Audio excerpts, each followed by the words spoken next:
I have been housing my inconsiderate sister for free, but she thinks that she can run my house and return home at 3, so I am kicking her out back to our parents. I live in a 3-bedroom apartment with my fiancé. We have a 6-month-old son. My younger sister Mia, 20, recently started attending a university that's closer to where I live than both my parents' places. Because she needed to get to class early in the morning, my fiancé and I allowed her to move into our spare bedroom. She's been living with us since January. There's a set of rules I've been having Mia follow since she moved in, mostly to make sure everyone can live peacefully. One of the most important rules concerns arriving after my son's bedtime, usually between 19 hours and 20 hours. Mia is allowed to come home however late she wants, as long as she doesn't make too much noise. The door to the apartment has an electronic keypad lock, and the one we use also has a normal lock under it. Everyone has a copy of the key, but we all prefer typing in the password. However, the keypad is very noisy, and my son's nursery isn't far from the door. Every time the keypad is used after I put the baby to sleep, he wakes up. So naturally, the rule about getting home late includes not using the keypad. Everyone, including Mia, has known about this since day one.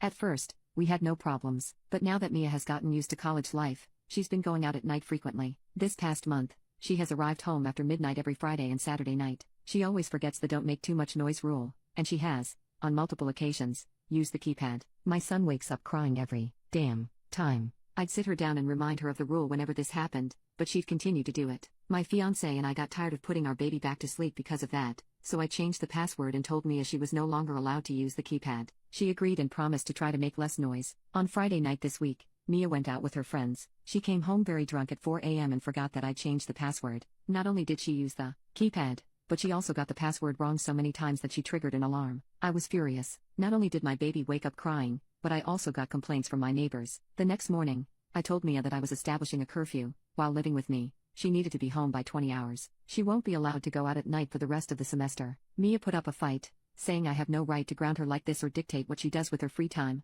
but I held my ground. I told her she'll be free to do as she pleases when she has her own place and raises her own family. While living with me, she has to do as I say. She told our parents about this. Our mother and stepfather are both on my side. Our father is on Mia's. He's saying I'm not her mother, and I have no right to treat her like a child. He also thinks it's unfair to do this to her over a drunken mistake. Update: it's very hard to explain my relationship with my younger sister in proper detail, but I will say that, while I love her dearly, Mia has always been a very inconsiderate person. I have countless examples. She almost didn't attend our cousin's wedding last year because she didn't want to walk to the venue, which was 2 blocks away from our mom's place. We shared a bathroom when we were younger, and she'd insist on having the top drawers because she didn't want to crouch down, but she was cool with me doing so. She slept through my college graduation and didn't apologize for it. I'm bringing this up now because whenever I asked Mia why she kept forgetting to use her key, her excuse was that looking through her bag took too long and the keypad was quicker. In her head, bothering other people is better than slightly inconveniencing herself. After I established the curfew, Mia tried different ways to make me change my mind. She'd talk about not being able to cancel her tickets for Party X, or about the fun her friends had at Party Y. She'd show me her developing LinkedIn profile,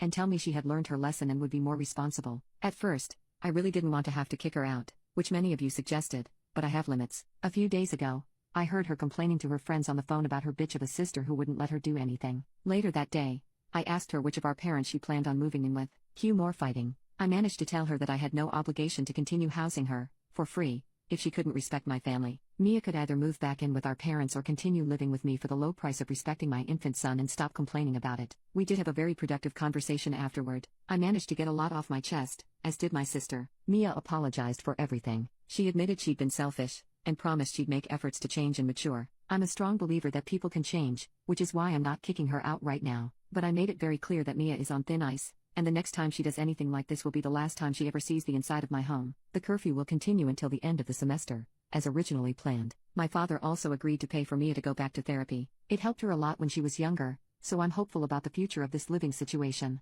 I also want to thank those who suggested a white noise machine. My son is not a light sleeper, the keypad is just very loud and startles him awake, but my fiancé and I are still looking into getting one. Anything that helps our baby sleep better is welcome. Update 2. A little under a month ago, my fiancé and I kicked Mia out of my apartment. This actually had very little to do with the keypad thing. After my last post, things were relatively peaceful for a while, and then June came, and Mia decided to go back to her old ways. At first, it was just run-of-the-mill entitlement. She started taking my stuff without permission, whining whenever my baby cried, and complaining about having to do everything, literally just her own laundry. All of that was more annoying than unbearable, so I just take my stuff back and let her clothes stink. Then, early in September, Mia went on a holiday beach trip with her friends. The day after she left, I noticed my diaper bag and one of my son's blankets were missing. Both were expensive gifts my best friend gave me for my baby shower. I checked every room in the apartment and found all of the items that had been in the diaper bag dumped on Mia's bed. She had emptied the bag to use it as extra luggage. The blanket was in a separate pocket, so she took it by mistake. Later, when I got them back, they were both dirty and sandy. I called Mia as soon as I found the items. Her reasoning for taking the diaper bag was that she didn't want to empty her school bag, and her computer wouldn't fit anywhere else. She also called me dramatic when I told her to apologize. That's when I kicked her out. I told her that once she got back, she'd have 1 week to grab her things and move back to either of our parents' places. My sister spent the rest of her trip trying to convince me otherwise. She also tried to get my parents on her side. My mom told her she'd brought it on herself. My father did try to convince me to be nice, but I told him I already had been. Mia tried to pick a fight about it when she got back from her trip, but I didn't budge. She moved out officially a couple of weeks ago. My mom is making her save money so she can pay me back for the, almost, 8 months of rent she owes me. To be honest, I'm writing this mostly to vent. Being an older sister is exhausting. The house is always on fire, but you can never be the one freaking out. You're like a second mother, but not an actual parent, so your younger sibling feels no need to respect you. At least that was my experience growing up. My mom is fantastic, but she still acknowledges that I was basically Mia's third parent. My father was a good dad,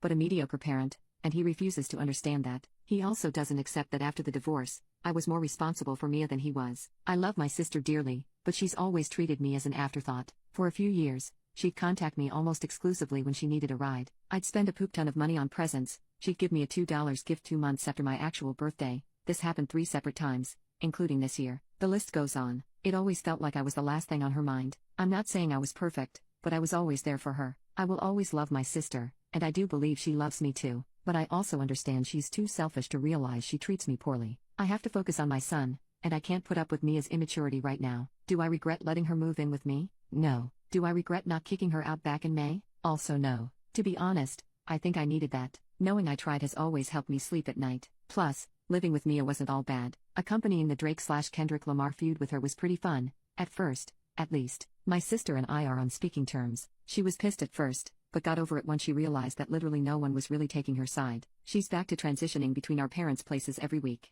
I don't miss that lifestyle. Mia hates it, as it takes her longer to get to her classes every morning. She's apologized, but I'm not letting her move back in with me. My son's turning 1 in a couple of weeks. Mia is invited to his birthday party, but I'm not expecting her to show up. My fiancé and I are getting married in a little under a year, and she's invited to that too. I hope my sister can learn to be more considerate, and that we can improve our relationship someday, but I'm done being the only one putting in the effort.